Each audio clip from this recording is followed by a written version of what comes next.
Wouldn't it be nice to work with just the clients you love, all the time? Only the ones that feed your soul and not the ones that suck your soul. Whether you call them clients, patients, students, customer, wouldn't it be best in your world if you only had the ones that were the best fit for you? Working with the right clients all the time is kind of like going on vacation with your best friend. If you've got the right clients in your business, that's how it feels every single day. My name is Andrea Reindl. I'm the founder of Legacy Creative and a brand strategist. For the past 13 years, my team and I have built all kinds of different campaigns. We've launched books, we've launched seven-figure programs, and one of the things we find the most is that our clients sometimes cannot tell us who their ideal client is. You might be surprised to know that not knowing who your ideal client is probably costing you 70 to 80% of your marketing budget that goes to waste because you are not speaking to the right people. One of the things that drives my team and I the most crazy, and we know we're headed for disaster, is when we sit down with a new client and everybody's excited to start a project and we say, all right, who are we talking to? And our client says, my product is so amazing, it will help everybody on the planet.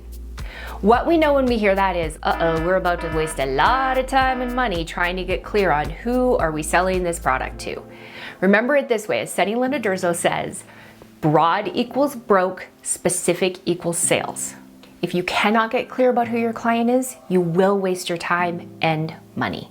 Let me read you a question.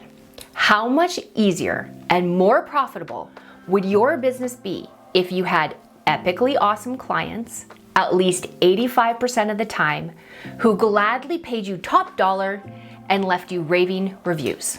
Think about that for a second. How much better would your business be if that was real in your business? I have a friend named Carrie. About 20 years ago, we met because we both sold jewelry, which means we have a jewelry bond. It's kind of like a friendship bond, but basically you just like glittery things and you spend lots of time together on it. For the last few years, every time Carrie and I have gone for dinner, she's been wearing this gorgeous vintage smoky topaz ring. I really like it. And so every time we go for dinner, I say to her, hey Carrie, can I try your ring on? She knows I like it, she knows I want one. And I've told her for years, at some point I'm going to have one made that looks just like hers.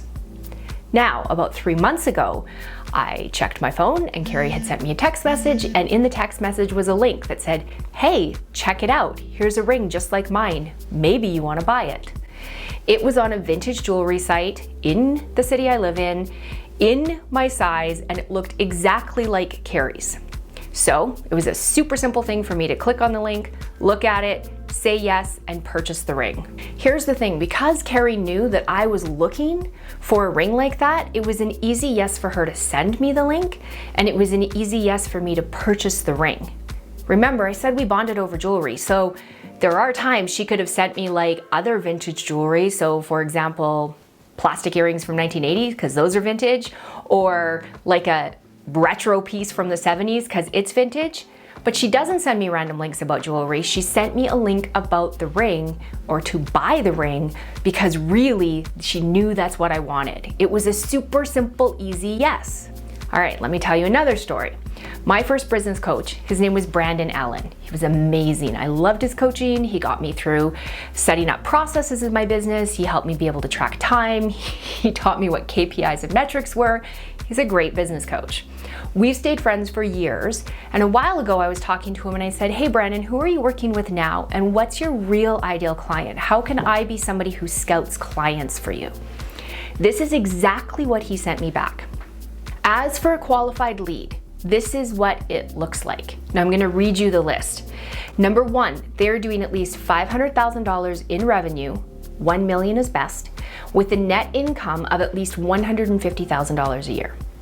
Number two, they're open to investing anywhere from $2,500 to $50,000 in their development, and they have said as much. Number three, they've been in coaching and consulting programs before.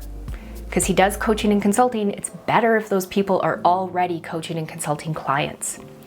Number four, they're open to growth and change.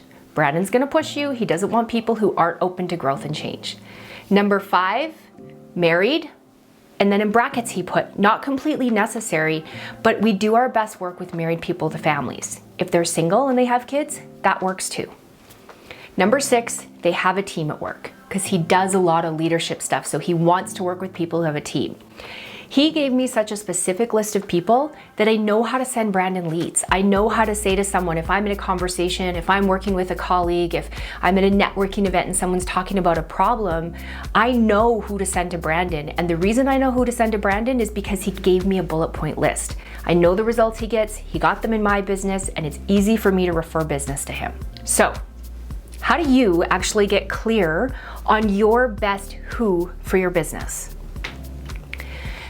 Okay, I'm gonna say something that might seem super simple, but think about it. Make a list. It's that simple.